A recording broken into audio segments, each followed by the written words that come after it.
News പ്ലസിലേക്ക് സ്വാഗതം. നമുക്ക് കഴിഞ്ഞ കുറേ ദിവസങ്ങളായി പത്രക്കാർക്കും പത്രവായനക്കാർക്കുമൊക്കെ തന്നെ ഇഷ്ടപ്പെട്ട ഒരുപാട് വിഭവങ്ങൾ CPM തന്നെ നൽകിക്കൊണ്ടിരിക്കുകയാണ്. അത് സംസ്ഥാന കമ്മിറ്റി യോഗം തിരുവനന്തപുരത്ത് നടക്കുന്നു എന്നുള്ളത് കൊണ്ട് തന്നെ അവിടെ നിന്ന് ലഭിക്കുന്ന ചില വിവരങ്ങൾ വളരെ ഭംഗിയായി തന്നെ വാർത്താമാധ്യമങ്ങൾ ആഘോഷിക്കുകയാണ്. ഏറ്റവും ഒടുവിൽ വന്ന വിവരങ്ങളിൽ ചിലത് നമുക്ക് ചിരിക്കാനും അതേസമയം ചിന്തിക്കാനും ഉതകുന്നതാണ്.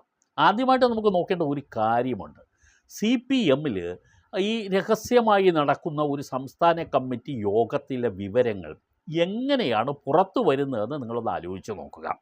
അപ്പോൾ പുറത്തു വരുന്നു എന്നുള്ളത് കൊണ്ട് തന്നെ പാർട്ടിക്കുള്ളിൽ ഇപ്പോൾ ശരിക്കും ഒരു വിഭാഗീയത ഉണ്ടെന്നും അതിൻ്റെ ഭാഗമായി ചിലരെങ്കിലും പാർട്ടിയുടെ ഉള്ളറ രഹസ്യങ്ങൾ ഈ വാർത്താമാധ്യമങ്ങൾക്ക് ചോർത്തിക്കൊടുക്കുന്നു എന്നുള്ളതും വ്യക്തമാണ്. ഇത് പണ്ടേ ഉണ്ട്.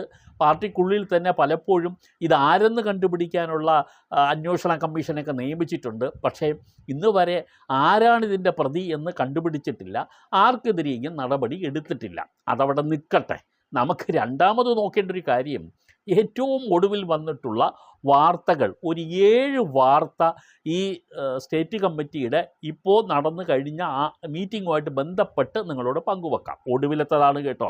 ഇതിനു മുമ്പുള്ള ചിലതൊക്കെ തന്നെ പല തരത്തിലും നമുക്ക് ആലോചിച്ച് കഴിഞ്ഞാൽ CPM എവിടെ എത്തി നിൽക്കുന്നു എന്നുള്ളത് വ്യക്തമാകുന്ന തരത്തിലുള്ള ചില കമ്മിറ്റിയിൽ നടന്ന ചർച്ചകൾ ഉണ്ട്. അതൊക്കെ മറ്റൊരു എപ്പിസോഡിൽ വിശദമായി തന്നെ നമുക്ക് ചർച്ച ചെയ്യാം. പക്ഷേ ഇപ്പോൾ ഏറ്റവും ഒടുവിൽ വന്നിട്ടുള്ള ഒന്നാമത്തെ വാർത്തയിൽ പ്രാധാന്യത്തോടു കൂടി വരുന്നത്, വടകരയിൽ ശൈലജ ടീച്ചർ തോറ്റതിൻ്റെ കാരണമാണ് സംസ്ഥാന കമ്മിറ്റിയിൽ ശ്രീ P. ജയരാജൻ എടുത്തിട്ടത്. അദ്ദേഹം പറഞ്ഞത്, ശൈലജ ടീച്ചർ ഭാവി മുഖ്യമന്ത്രി ആകും എന്നുള്ള ഒരു വിവരം പുറത്തു വന്നതിനെ തുടർന്നാണ്, ഇല്ലെങ്കിൽ അങ്ങനെ സാങ്കല്പികമായ ഒരു കാര്യം ഉള്ളതുകൊണ്ടാണ് അവർ പരാജയപ്പെട്ടത് എന്നുള്ളതാണ്. എത്ര രസകരമായ രീതിയിലാണ് അദ്ദേഹം P. ജയരാജൻ അത് പറഞ്ഞു വെച്ചതെന്ന് നോക്കുക.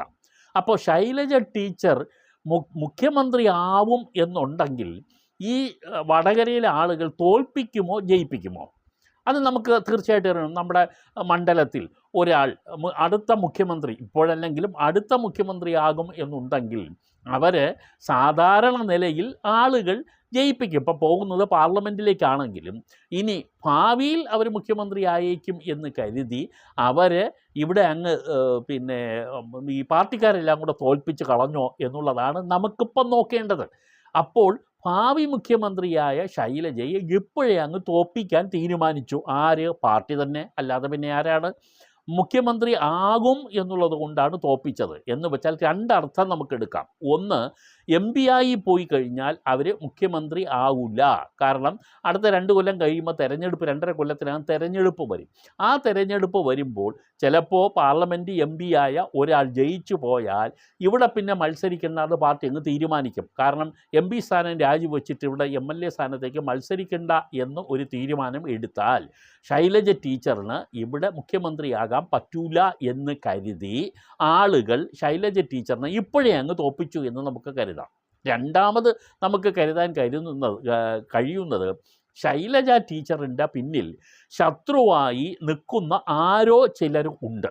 അപ്പോൾ ശൈലജ ടീച്ചർ അങ്ങനെ അങ്ങ് മുഖ്യമന്ത്രി ആവണ്ട എന്ന് പറഞ്ഞ് തോൽപ്പിക്കാൻ മുൻകൈയെടുത്ത ആരോ ഈ CPM എന്ന് പറയുന്ന പാർട്ടിക്കകത്തുണ്ട്. അത് ആരാണെന്ന് വരികൾക്കിടയിലൂടെ പലരും ഇതിനകം തന്നെ വായിച്ചെടുത്തിട്ടുണ്ട്. കാരണം ആരോഗ്യ വകുപ്പ് മന്ത്രി ആയപ്പോൾ തന്നെ തീർച്ചയായിട്ടും ഈ ശൈലജ ടീച്ചറിന് എതിരായി പല നീക്കങ്ങളും ഉണ്ടായി എന്നുള്ളത് എല്ലാവർക്കും അറിയാം. വേറെ ഒന്നുമല്ല, കോവിഡിനെ തുടർന്ന് വൈകുന്നേരം നടന്നുകൊണ്ടിരുന്ന മുഖ്യമന്ത്രിയുടെ ഒരു പത്രസമ്മേളനമുണ്ട്. അതിൽ ശൈലജ ടീച്ചർ ആദ്യം മിണ്ടാതിരിക്കുന്ന ശൈലജ ടീച്ചറായി നമ്മൾ കാണുകയും പിന്നീട് മിണ്ടാതിരിക്കാൻ വയ്യാത്തത് കൊണ്ട് ശൈലജ ടീച്ചർ ആ പ്രസ് മീറ്റിങ്ങിൽ നിന്ന് അപ്രത്യക്ഷമായതുമൊക്കെ നമ്മൾ കണ്ടതാണ്. ആദ്യ സമയങ്ങളിൽ ശൈലജ ടീച്ചർ ഉണ്ടായി, പിന്നീട് ശൈലജ ടീച്ചറെ തന്നെ കാണാനില്ലാതായി. മുഖ്യമന്ത്രി തന്നെ ആ ബ്രീഫിംഗ് പൂർണ്ണമായും ഏറ്റെടുത്ത് ചെയ്യുകയാണ് ചെയ്തത്. അപ്പോൾ ഇത് ശൈലജ ടീച്ചറുമായി ബന്ധപ്പെട്ട ഒരു പരാമർശം പി ജയരാജൻ നടത്തിയതാണ് നമുക്ക് ഒന്നാമതായി ഈ കഴിഞ്ഞ ദിവസം സ്റ്റേറ്റ് കമ്മിറ്റിയിൽ നിന്നും പുറത്ത് കിട്ടിയ വിവരം. രണ്ടാമത് ഈ ബാലഗോപാൽ, നമ്മുടെ ഫൈനാൻസ് മിനിസ്റ്റർ, ധനകാര്യമന്ത്രി ബാലഗോപാലിന് എതിരായിട്ടുള്ള ഒരു പരാമർശം. പല ആളുകളും, കമ്മിറ്റി അംഗങ്ങൾ, സ്റ്റേറ്റ് കമ്മിറ്റി മെമ്പേഴ്സിൽ പലരും ഈ സംസ്ഥാനത്തെ സാമ്പത്തിക ഞെരുക്കവും ധനകാര്യ മാനേജ്മെൻറ്റ് വീഴ്ചയുമാണ് തോൽവിക്ക് കാരണമായി ചൂണ്ടിക്കാട്ടിയത്. അപ്പം ആർക്കെതിരെയാണ് ആ തോക്ക്? അത് ബാലഗോപാലിനെതിരാണ്. ബാലഗോപാൽ പറഞ്ഞു, എന്നാൽ ശരി, ഞാൻ അങ്ങ് രാജിവെച്ചേക്കാം. അയാൾ ഉള്ളതിലൊരു മാന്യനാണ് കേട്ടോ ഈ ബാലഗോപാൽ എന്ന് പറയുന്നത്. പൊതുവെ ലഭിക്കുന്ന വിവരങ്ങളുടെ അടിസ്ഥാനത്തിൽ നോക്കിയാൽ അദ്ദേഹത്തിനെ കുറിച്ച് നല്ല അഭിപ്രായമാണുള്ളത്. അങ്ങനെ CPM-ൽ ചില നല്ല അഭിപ്രായങ്ങൾ എടുത്ത ആളുകളുണ്ട്. പിന്നെ അദ്ദേഹത്തിൻ്റെ ഈ ഫൈനാൻസ് മാനേജ്മെൻറ്റിൻ്റെ കാര്യത്തിൽ ഒരു ധനമന്ത്രി പുലർത്തേണ്ട ചില കാര്യങ്ങൾ അദ്ദേഹം ചെയ്തിട്ടുണ്ടോ എന്നുള്ളത് നമുക്ക് ചർച്ച ചെയ്യേണ്ടത് വേറൊരു വിഷയത്തിലാണ്. അതിൽ അദ്ദേഹത്തിന് പലപ്പോഴും നിയന്ത്രണങ്ങൾ ഉണ്ടായി എന്നുള്ളത് വ്യക്തമാണ്. ബാലഗോപാലിന് സ്വന്തം ഇച്ഛപ്രകാരമൊന്നും അങ്ങനെയൊന്നും അങ്ങ് ചെയ്യാൻ പറ്റുമായിരുന്നില്ല ഇവിടെ. അപ്പോൾ അതിൽ ഉണ്ടായ പാളിച്ചകൾ ചൂണ്ടിക്കാണിച്ചപ്പോൾ ഞാൻ രാജിവെക്കാമെന്ന് പറഞ്ഞെങ്കിലും അതിനെ ചെറുത്തത് മുഖ്യമന്ത്രി തന്നെയാണ്. അത് സെക്രട്ടറിയും അതേപോലെ MP ഗോവിന്ദനും രാജിവെക്കേണ്ട ആവശ്യമില്ല എന്ന് പറഞ്ഞ് ചെറുത്തു എന്നുള്ളതാണ് രണ്ടാമത്തെ വിവരം. മൂന്നാമത്തെ വിവരം കഴിഞ്ഞ കുറേ ദിവസങ്ങളായി കേട്ടുകൊണ്ടിരിക്കുന്നത് തന്നെ, ഭൂരിപക്ഷ ന്യൂനപക്ഷ പിന്നോക്ക വോട്ട് CPM-ന് കിട്ടിയില്ല എന്നുള്ളതാണ്. ഇത് വല്ലാത്ത ഒരു CPM-ൻ്റെ ഒരു കണ്ടുപിടുത്തമാണ്. ഈ കണ്ടുപിടുത്തമൊക്കെ നേരത്തെ തന്നെ ബോധ്യപ്പെട്ട ഒരു പാർട്ടിയാണ് ഈ CPM എന്നാണ് ഞാൻ മനസ്സിലാക്കുന്നത്. പക്ഷേ ഇപ്പോൾ ഭൂരിപക്ഷത്തിൻ്റെ വോട്ട് കിട്ടിയില്ല, ന്യൂനപക്ഷത്തിൻ്റെ വോട്ട് കിട്ടിയില്ല, പിന്നോക്കക്കാരുടെ വോട്ട് കിട്ടിയില്ല. പിന്നെ ആരുടെ വോട്ടാണ് ഈ പാർട്ടിക്ക് കിട്ടിയത്? അത് ആലോചിക്കേണ്ട ഒരു കാര്യമാണ്. അപ്പോൾ ഈ രാജ്യത്തെ ജനങ്ങളെ ഭൂരിപക്ഷമെന്നും ന്യൂനപക്ഷമെന്നും പിന്നോക്കരെന്നും ഒക്കെ പറഞ്ഞ് ഇനി വേറെ ഒരു പോയിൻ്റ് കൂടെ വരുന്നുണ്ട്, അപ്പം ഞാൻ ബാക്കി പറയാം. അപ്പോൾ അങ്ങനെ 3 കാറ്റഗറിയിൽ CPM ചതുരംഗത്തിൽ പെടുത്തി ആളുകളെ നിർത്തിയിരിക്കുകയാണ്, ഗ്രൂപ്പായി ഡിവൈഡ് ചെയ്ത് നിർത്തിയിരിക്കുകയാണ്. ഈ വേറൊരു കാര്യമുണ്ട്, ജാതി ചിന്തയൊന്നും ഇല്ലാത്ത പാർട്ടിയാണ് കേട്ടോ.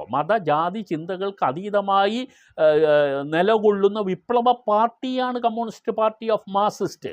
അവർ തന്നെ ഇപ്പോൾ വോട്ട് കിട്ടാത്തത് നോക്കിയപ്പോൾ പിന്നോക്കക്കാർ, ഭൂരിപക്ഷക്കാർ, അതുപോലെ SC/ST-ക്കാർ, ഇങ്ങനെ കാറ്റഗറൈസ് ചെയ്തിട്ടാണ് അവർ വിശകലനം നടത്തുന്നത്. വിശകലനം നടത്തിയപ്പോൾ പാർട്ടിക്ക് മനസ്സിലായി ഈ ആളുകൾ, ഈ നേരത്തെ പറഞ്ഞ ആളുകളാരും നമുക്ക് വോട്ട് ചെയ്തില്ല ഇപ്രാവശ്യം. അവരുടെ വോട്ടുകളൊക്കെ നേരെ BJP-യിലേക്ക് പോയി, ഇല്ലെങ്കിൽ നമുക്ക് കിട്ടാതെ പോയി എന്നാണ് അവർ വിലയിരുത്തിയത്. അപ്പോൾ എത്ര ബാലിശമായ ഒരു നീക്കമാണെന്ന് മനസ്സിലാക്കുക. എങ്ങനെയാണ് ഈ ഭൂരിപക്ഷം? അപ്പോൾ ഇവർ ഓരോരുത്തരും വോട്ട് ചെയ്ത ആളുകളുടെ പേര് നോക്കുമോ? ഇത് ഭൂരിപക്ഷ സമുദായത്തിൽപ്പെട്ടവൻ, അല്ലെങ്കിൽ ന്യൂനപക്ഷ സമുദായത്തിൽപ്പെട്ടവൻ, പിന്നോക്കക്കാരുടെ വോട്ട്, ഇതെല്ലാം കൂടെ ആളുകളുടെ പേര് വെച്ചാണോ നോക്കുന്നത്? അതോ പ്രാദേശിക അടിസ്ഥാനത്തിൽ വന്നിരിക്കുന്ന വോട്ട് വെച്ച് വോട്ടിംഗ് പെർസെൻറ്റേജ് വെച്ച് നോക്കിയിട്ടാണോ ഇവരിത് പറയുന്നത്? ഏത് അജണ്ടയാണ് ഇവർ ഇതിനു വേണ്ടി ഉപയോഗിച്ചതെന്ന് മനസ്സിലാവുന്നില്ല. പക്ഷേ അവരിപ്പോൾ ഈ നിഗമനത്തിൽ എത്തി എന്നുള്ളതാണ് ഇനി രണ്ടാമതായി നമുക്ക് സംസ്ഥാന കമ്മിറ്റിയിൽ നിന്ന് ലഭിച്ച വിവരങ്ങളുടെ ഒരു കാതൽ. മൂന്നാമത്, പൗരത്വ ഭേദഗതിയിൽ ഊന്നിയുള്ള പ്രചരണം അത് പലരെയും തെറ്റിച്ചു എന്നുള്ളതാണ്. പൗരത്വ നിയമ ഭേദഗതിയിൽ ഈ CPM അതിനെ തന്നെ ഫോക്കസ് ചെയ്തുകൊണ്ട് നടത്തിയ ഒരു നീക്കം, അത് കോൺഗ്രസ്സിനാണ് ഗുണം ചെയ്തത്, CPM-ന് ഗുണം ചെയ്തില്ല. അത് തെറ്റിപ്പോയി എന്നുള്ളതാണ്. അപ്പം മുസ്ലിങ്ങളെ ആകർഷിക്കുന്നതിന് വേണ്ടിയാണ് അങ്ങനെ ഒരു സാധനം എടുത്തിട്ടതെങ്കിലും അതിൽ ഗുണം കിട്ടിയത് കോൺഗ്രസ്സിനാണെന്ന് പറയുന്നു. ഇത് എന്ത് നിഗമനമാണെന്ന് നമുക്ക് താത്വിക വിചാരണയിൽ പോലും ഇതിനെ സംബന്ധിച്ചൊരു കൺക്ലൂഷനിലെത്താൻ സാധാരണക്കാർ വലിയ പാടുപെടും എന്നുള്ളതാണ്. ഇവരുടെ ഈ പാർട്ടിയുടെ ഒരു നിഗമന അജണ്ടയുണ്ട്, ഒരു ഫോർമുലയുണ്ട്. ഈ ഫോർമുലയിൽ എങ്ങനെയൊക്കെയാണ് ഇവർ ഈ ചതുരംഗം പൂർത്തിയാക്കി ജനങ്ങളെ മുമ്പിൽ അവതരിപ്പിക്കുന്നതെന്ന് മനസ്സിലാകുന്നില്ല. സ്റ്റേറ്റ് കമ്മിറ്റിയിൽ നിന്ന് വന്നുള്ള വിവരമാണ്.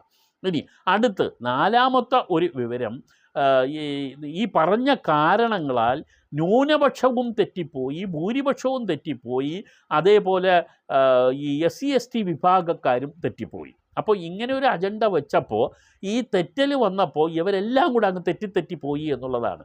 ഇത് ശരിക്കും ആളുകളുടെ കണ്ണിൽ പുകമറ ഇടാനുള്ള ചില നിഗമനങ്ങളാണ്. ഇതൊന്നും അല്ല യഥാർത്ഥത്തിൽ ഇവിടെ സംഭവിച്ചതെന്ന് സി പി എമ്മിൻ്റെ അണികൾക്ക് തന്നെ അറിയാം. അത് നമുക്ക് അവസാനം പറയാം. ഇനി അഞ്ചാമത്തെ കാര്യം, ഈഴവരും ഈ തെരഞ്ഞെടുപ്പിൽ സി പി എമ്മിനെ കൈയൊഴിഞ്ഞു, പിന്നോക്ക വിഭാഗക്കാരും കൈയൊഴിഞ്ഞു, ഇവരെല്ലാം ബി ജെ പിയുടെ വോട്ട് ബാങ്കുകളായി മാറി എന്നാണ് അടുത്ത നിഗമനം, അഞ്ചാമത്തെ നിഗമനം. അപ്പോൾ ഈഴവരാണ് പൊതുവെ കരുതപ്പെടുന്നത്. സി പി എമ്മിൻ്റെ ഏറ്റവും വലിയ ഒരു ശക്തി സ്രോതസ് എന്ന് പറയുന്നത് ഈഴവ വിഭാഗത്തിൻ്റെ വോട്ടാണ്. ആ വോട്ടും ബി ജെ പിയിലേക്ക് പോയി, പിന്നോക്കക്കാരും വോട്ട് ചെയ്തു. ഇതെല്ലാം ഇങ്ങനെ വളഞ്ഞു ചുറ്റി എന്തിനാ പറയുന്നതെന്ന് മനസ്സിലാവുന്നില്ല. ഈ രാജ്യത്തെ ഭൂരിപക്ഷം ജനങ്ങളും തെറ്റിപ്പോയി. അത് സമുദായ അടിസ്ഥാനത്തിലൊന്നും അല്ല തെറ്റിയത് എന്ന് മനസ്സിലാക്കാൻ ഈ പാർട്ടിക്ക് ഇനി എന്നാണ് കഴിയുക എന്നുള്ളതാണ്. അപ്പോൾ പാർട്ടി ഇപ്പോഴും പലതും ഈ മനസ്സിലാക്കിയിട്ടും മനസ്സിലാക്കാത്തതുപോലെ നടിക്കുന്നു. ഉറക്കം നടിക്കുന്നവനെ നമുക്ക് വിളിച്ചുണർത്താൻ പാടാണ്, ഉറങ്ങുന്നവനെ വിളിച്ചുണർത്താം. അതാണ് സ്ഥിതി ഈ പാർട്ടിയുടെ. ഇനി ആറാമത്തത് നോക്കാം, SC/ST വിഭാഗത്തിനോടുള്ള അവഗണന. SC/ST വിഭാഗത്തിനോടുള്ള അവഗണന എന്നതുകൊണ്ട് ആ വിഭാഗം പോയി എന്നുള്ളതാണ്. ഉദാഹരണം ഞാൻ നിങ്ങളുടെ അടുത്ത് ഒരു കാര്യം പറയാം. SC/ST വിഭാഗം മിക്കവാറും സാധാരണ രീതിയിൽ ആ വിഭാഗത്തിൻ്റെ ഫണ്ട് ഉപയോഗിച്ച് ആ വിഭാഗത്തിന് ഇതുവരെ കിട്ടിയിരുന്ന പല ആനുകൂല്യങ്ങളും കിട്ടാതെ പോയി എന്നുള്ളതൊരു വസ്തുതയുണ്ട്. ലൈഫ് മിഷൻ്റെ കാര്യത്തിലൊക്കെ സംഭവിച്ചു. അതെല്ലാം ഓരോന്നായിട്ട് നമുക്ക് ഡിസ്കസ് ചെയ്യാം. ഈ ചാനലിൽ അത് വരുന്നുണ്ട്. ഇനി അവസാനത്തെ ഏഴാമത്തെ കാര്യം പറയാം. ആനുകൂല്യങ്ങൾ നൽകുന്നതിൽ സർക്കാർ പരാജയപ്പെട്ടു. അതിൽ ഒന്ന് വരുന്ന വാർത്ത ലൈഫ് മിഷൻ ഉൾപ്പെടെ എന്ന് പറയുന്നു. ഇതാണ് സാറേ, സഖാവേ, നിങ്ങൾക്ക് പറ്റിയ ഏറ്റവും വലിയ വീഴ്ച. നിങ്ങൾക്ക് പറ്റിയ വീഴ്ചകളിൽ പരമപ്രധാനം നിങ്ങൾ ഫോക്കസ് ചെയ്യേണ്ട, പ്രിയോറിറ്റി നൽകേണ്ട സെക്ടറിൽ നിന്നും നിങ്ങൾ ഒളിച്ചോടി. പകരം നിങ്ങളുടെ പ്രിയോറിറ്റി വേറെ പോയി. നിങ്ങളുടെ പ്രിയോറിറ്റി സിൽവർ ലൈനിലേക്ക് പോയി. നിങ്ങളുടെ പ്രിയോറിറ്റി ഇനി ഞാൻ പലതും എടുത്തെടുത്ത് പറയാൻ ഉദ്ദേശിക്കുന്നില്ല. അത് ഈ നാട്ടുകാരോട് ചോദിച്ചാൽ നിങ്ങൾക്കറിയാം.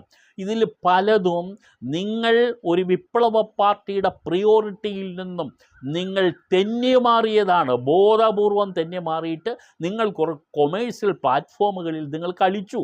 അത് ജനം മനസ്സിലാക്കി. ഇത് ഒരു ഭാഗത്താണ്. ഇനി മറുഭാഗത്തോ ഇതിനേക്കാൾ വൻ തിരിച്ചടി നിങ്ങൾ ജനങ്ങൾക്ക് നേരത്തെ കുറേ നാളുകളായി കൊടുക്കുന്നുണ്ട്. അതിൽ പലതും ജനങ്ങൾക്ക് നൽകുന്ന സേവനങ്ങളുടെ മേൽ നിങ്ങൾ അടിച്ചേൽപ്പിക്കപ്പെട്ട നികുതി ബാധ്യതകൾ, പ്രോപ്പർട്ടി ടാക്സ് നിങ്ങൾ കൂട്ടി. മറന്നുപോയോ? നിങ്ങളതൊക്കെ മറക്കും, ജനം മറക്കൂല. നിങ്ങൾ കൂട്ടി.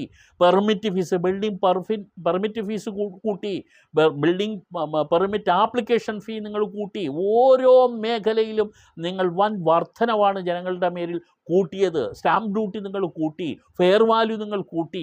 ഓരോ മേഖലകളും ജനങ്ങളെ നിങ്ങൾ പ്രതിക്കൂട്ടിൽ നിർത്തി. അത് ചില്ലറ കൂട്ടലൊന്നുമല്ല നിങ്ങൾ നടത്തിയത്.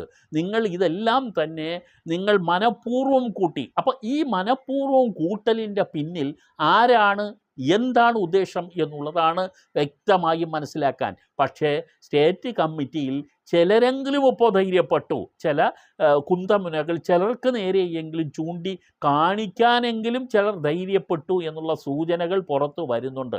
കേഡർഷിപ്പൊക്കെ അമ്പയെ പരാജയപ്പെട്ടതായിട്ടാണ് നമുക്കിത് മനസ്സിലാക്കുന്നത്.